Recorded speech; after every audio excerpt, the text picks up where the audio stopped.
Overton Park Shell, Memphis, Tennessee. It was the 30th of July, 1954, at 8:47 p.m. Johnny Cash stood frozen in the summer heat, his withered hands gripping the chain-link fence that separated him from the outdoor amphitheater stage, watching something that defied everything he thought he knew about music. The two-year-old appliance salesman had driven 40 miles from his small apartment in Memphis to see what all the fuss was about regarding this new kid everyone was talking about, Elvis Presley. What Johnny witnessed in the next 12 minutes would haunt him for the rest of his life, not with regret, but with a revelation so profound that it would reshape his understanding of what music could be and what a performer could become. On stage, a 19-year-old Elvis was moving in ways that seemed to channel electricity directly from the Memphis power grid. His legs were shaking, his hips were gyrating, and his voice was doing things that shouldn't have been possible, jumping from tender crooning to wild hollering within the span of a single verse. But it wasn't Elvis's performance that made this moment legendary. It was Johnny Cash's reaction. As Elvis tore through "That's All Right," Johnny's mouth fell open. As the crowd began screaming and teenage girls started fainting, Johnny felt tears streaming down his face. And when Elvis finished the song and the amphitheater erupted in chaos, Johnny Cash did something that no one who knew him would have ever expected. The man who would become known as the Stoic Man in Black, the artist who built his career on controlled, understated performances, began jumping up and down like a teenager at his first concert, shouting at the top of his lungs, "That's it! That's what I've been looking for my whole life!" This is the documented story of the night Johnny Cash saw Elvis Presley perform for the first time, the reaction that shocked everyone who witnessed it, and how 12 minutes of music created a friendship that would change both legends forever. The story of Johnny Cash and Elvis Presley actually begins months before that legendary night at Overton Park Shell in the cramped offices of Sun Records at 706 Union Avenue in Memphis. Both young men had already made their pilgrimages to Sam Phillips's legendary studio, though their paths hadn't yet crossed in any meaningful way. Johnny had first walked into Sun Records in early 1954, carrying his battered acoustic guitar and burning with the same desperate hunger that drove every aspiring musician to Phillips's door. He had been working as an appliance salesman, going door to door trying to sell Westinghouse refrigerators and washing machines, but music consumed his thoughts during every moment he wasn't working. "I knew there was something different about Sun Records," Johnny would later recall in his autobiography. "It wasn't just the music that was coming out of there. It was the feeling that Sam Phillips understood something about music that nobody else in the business understood." That understanding was Phillips's revolutionary belief that music should be authentic, raw, and emotionally honest, rather than polished and commercially predictable. Phillips was looking for artists who could capture real human emotion and translate it into sound, regardless of whether that sound fit into existing commercial categories. Elvis had made his own legendary visit to Sun Records a few months earlier, ostensibly to record a song as a birthday present for his mother Gladys. But Phillips and his assistant Marion Keisker had heard something in Elvis's voice that suggested possibilities far beyond amateur birthday recordings. By July 1954, Elvis had already recorded "That's All Right" and "Blue Moon of Kentucky," the songs that would launch rock and roll and make him the most famous person in America. But he was still largely unknown outside of Memphis, still a local phenomenon who performed at small venues and local events. The Overton Park Shell concert was part of a summer series featuring emerging local talent. Elvis was sharing the bill with Slim Whitman and other country and western acts, performing for an audience that had no idea they were about to witness the birth of a cultural revolution. Johnny Cash had heard Elvis's early recordings on local radio and had been intrigued enough to want to see the young performer in person. What he expected was a typical country music show with a slightly different style. What he encountered was something that redefined his understanding of what music could accomplish. The setting itself was perfect for the kind of revelation that would occur that night. The Overton Park Shell was an intimate outdoor venue that seated about 1,500 people, small enough that every person in the audience could see the performers clearly and feel directly connected to the music being created on stage.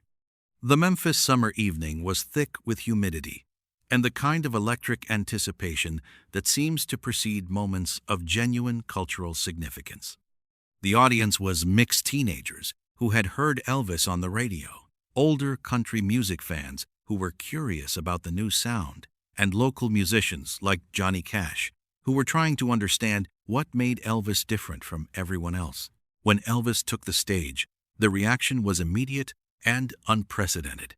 The teenage girls in the audience began screaming before he even started singing, responding to something in Elvis's presence that transcended his musical abilities.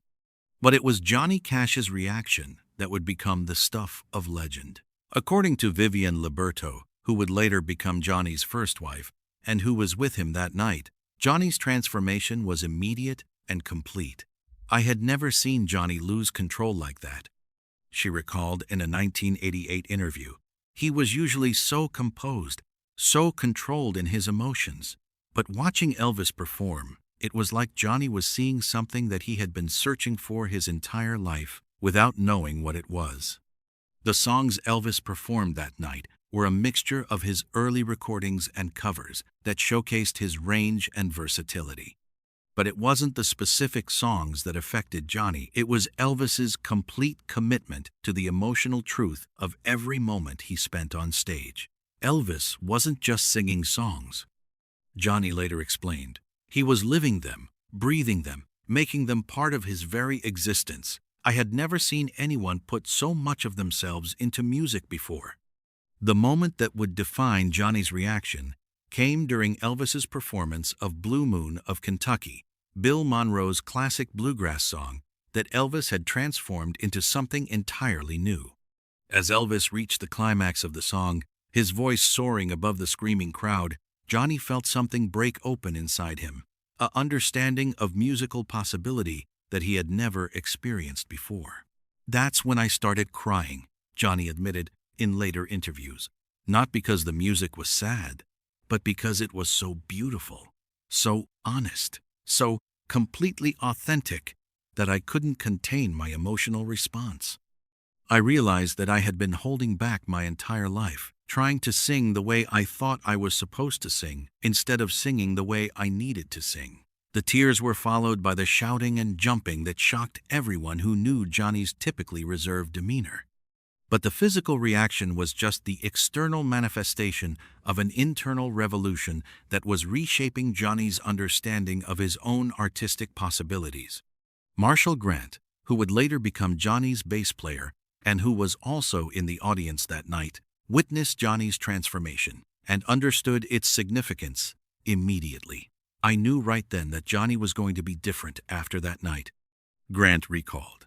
"Elvis had shown him what was possible when you stopped worrying about what other people expected and started expressing what was really inside you."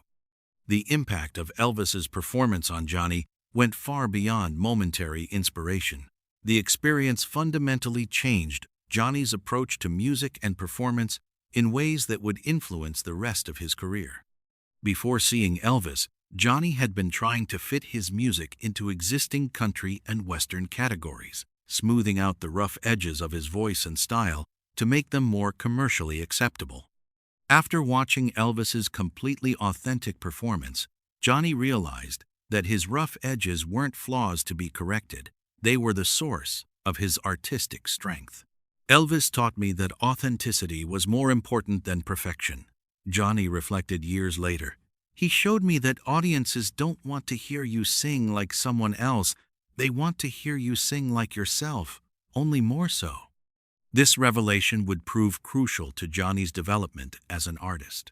His distinctive voice, with its deep resonance and emotional directness, had always been present, but he had been trying to modify it to sound more like established country stars. After seeing Elvis, Johnny embraced the qualities that made his voice unique rather than trying to change them. The performance also influenced Johnny's understanding of stage presence and audience connection.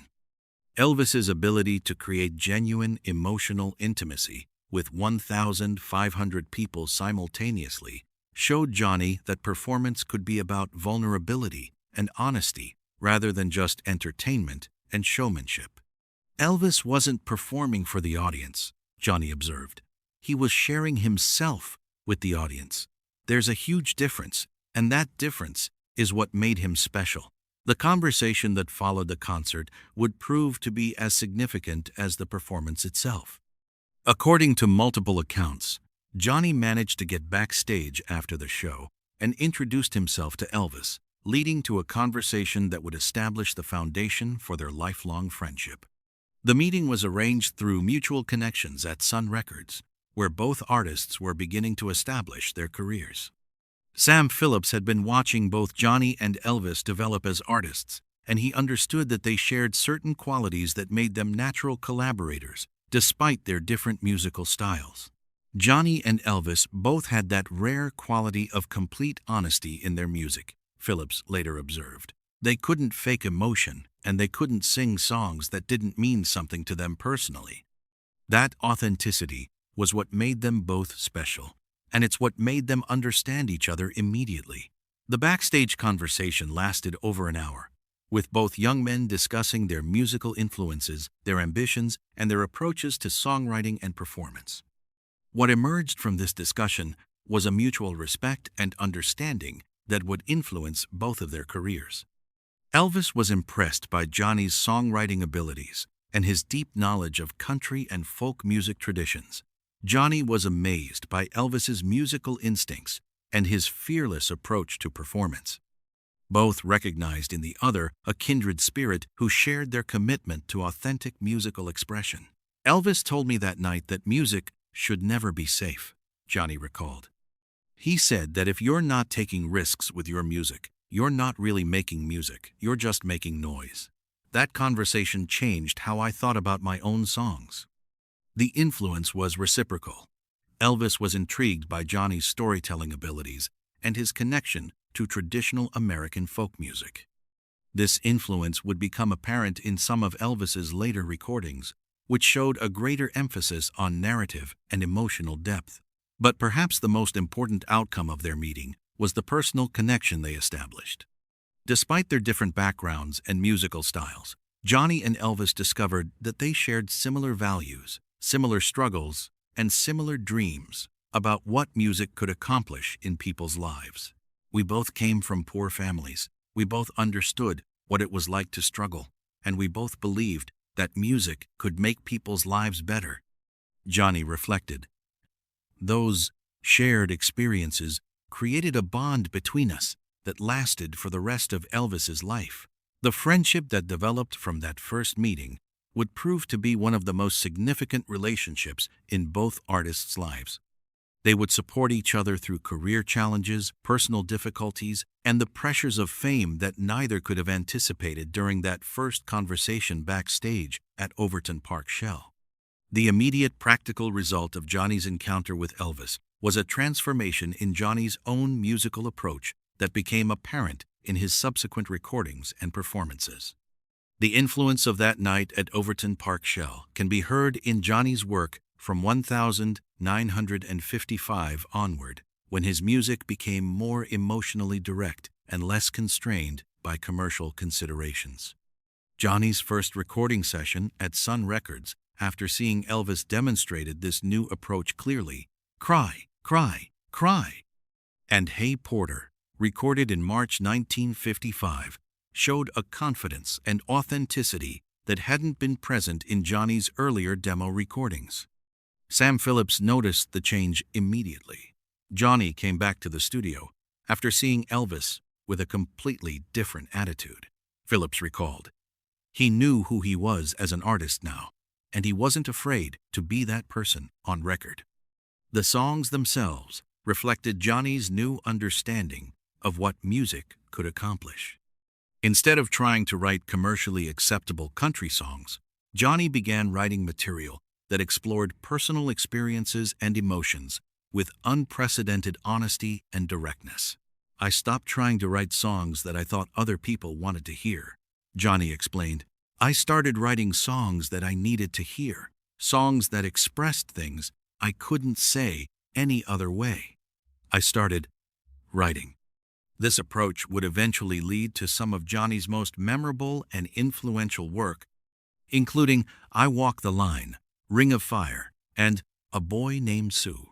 But the roots of this artistic maturity can be traced directly to that night in July 1954, when Johnny watched Elvis perform with complete authenticity and realized what was possible when an artist stopped holding back. The performance style that Johnny developed in response to seeing Elvis also became a crucial part of his artistic identity.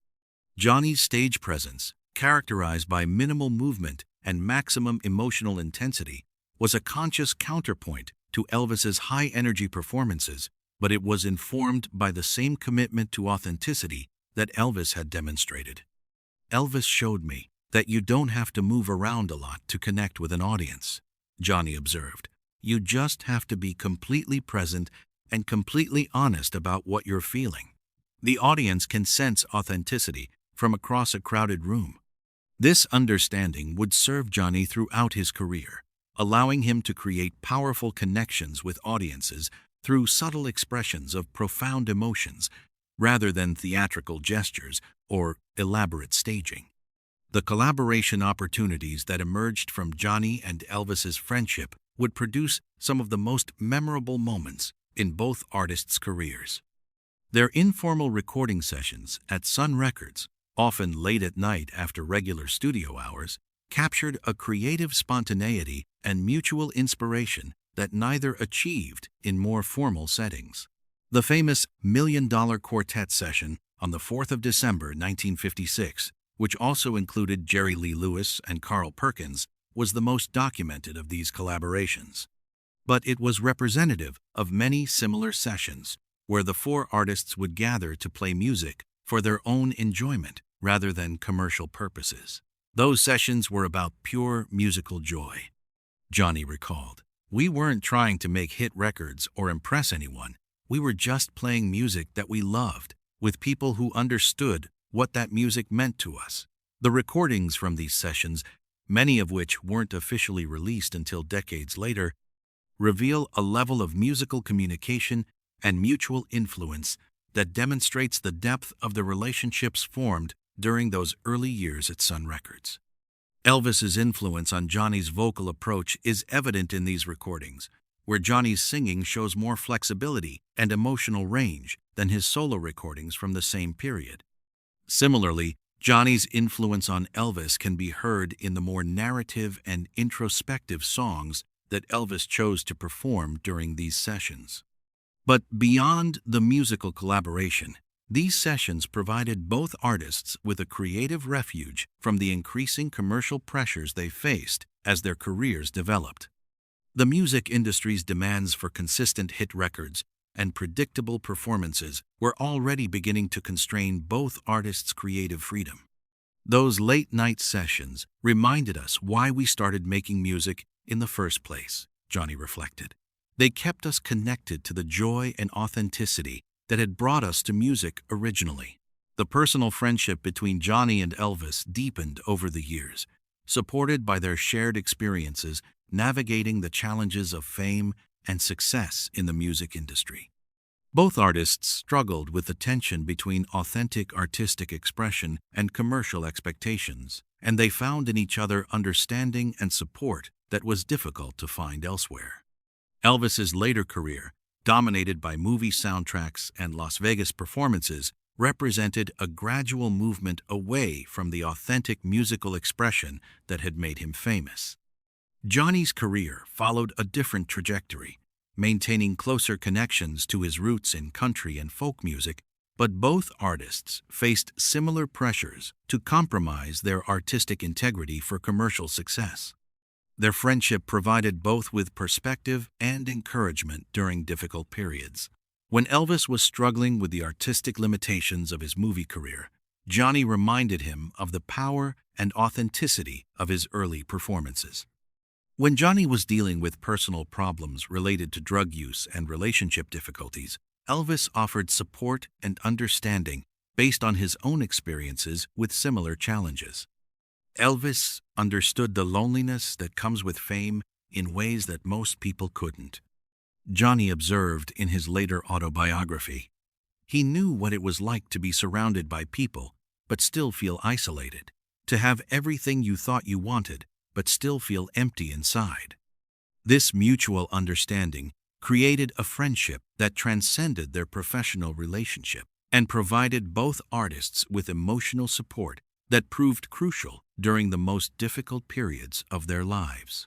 The influence of Johnny's first encounter with Elvis extended far beyond their personal relationship to affect the broader development of American popular music. Johnny's transformation after seeing Elvis perform demonstrated how authentic artistic expression could inspire other artists to embrace their own authenticity rather than conforming to commercial expectations.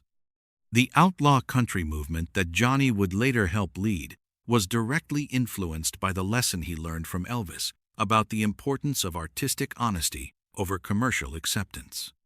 Johnny's willingness to challenge country music's commercial conventions and explore more personal and controversial subject matter in his songs reflected the impact of Elvis's example of fearless artistic expression.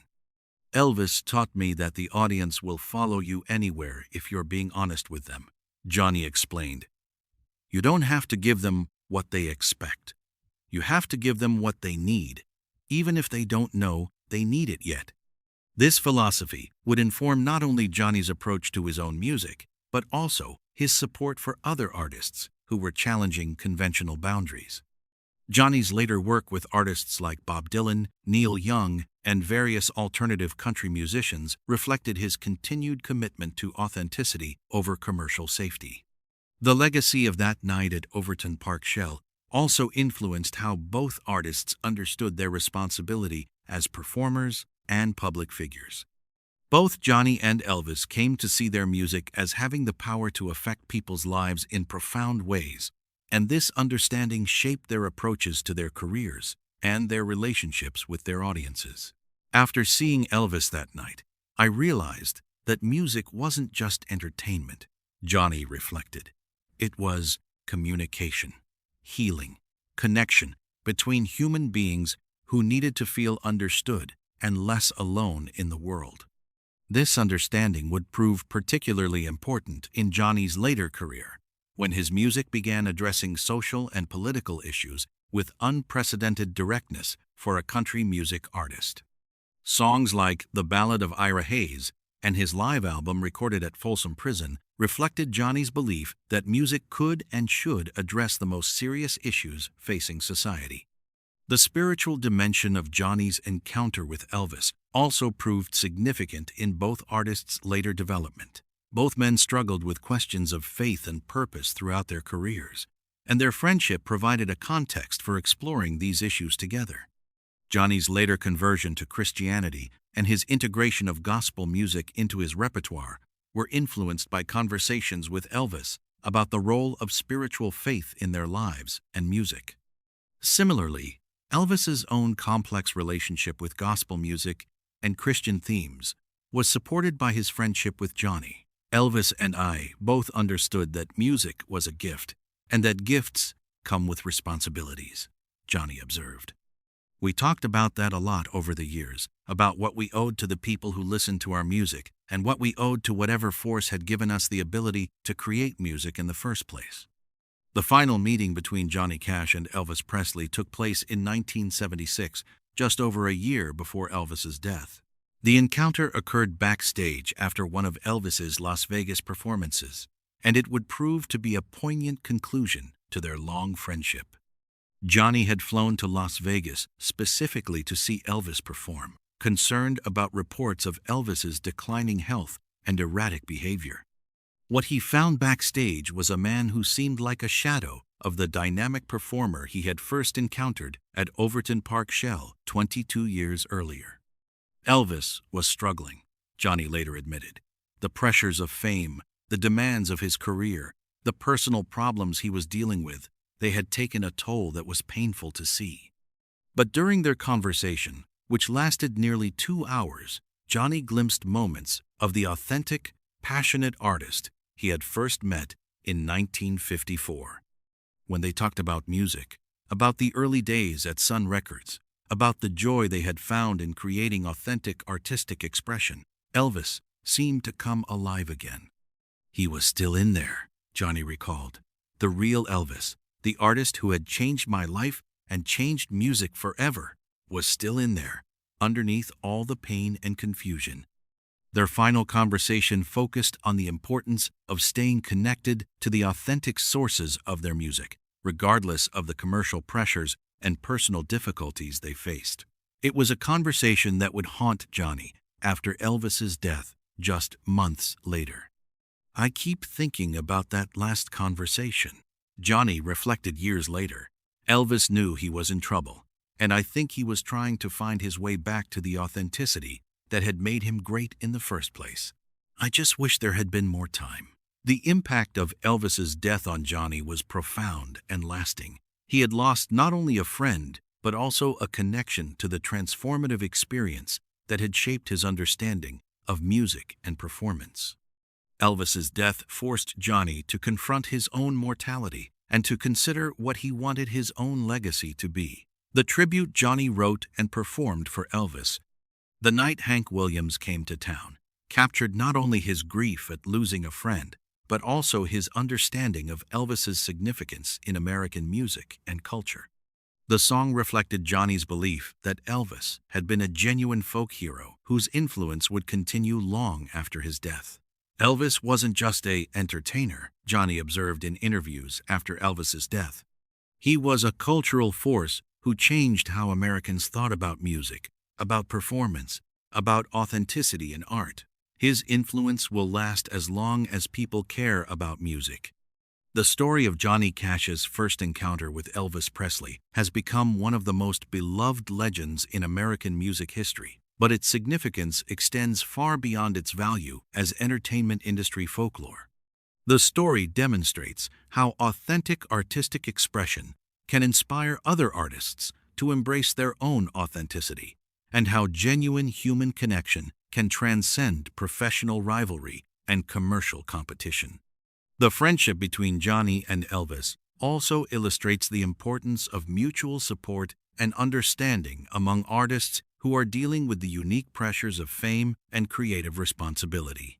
Their relationship provided both men with perspective, encouragement, and companionship during the most challenging periods of their careers.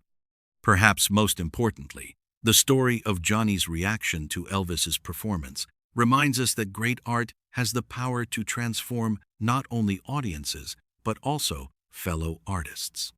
The tears Johnny shed that night at Overton Park Shell weren't just emotional responses to a good performance. They were recognition of artistic possibilities that would influence his own creative development for the rest of his life. The legacy of that night in July 1954 can be heard in every Johnny Cash recording that followed, in every performance where Johnny chose authenticity over commercial safety, and in every song where Johnny explored personal truth rather than conventional wisdom. More broadly, the story demonstrates how moments of genuine artistic revelation can create ripple effects that influence entire musical genres and cultural movements. Johnny's transformation after seeing Elvis perform contributed to the development of country music, rock and roll, and eventually alternative country and Americana music in ways that are still being felt today.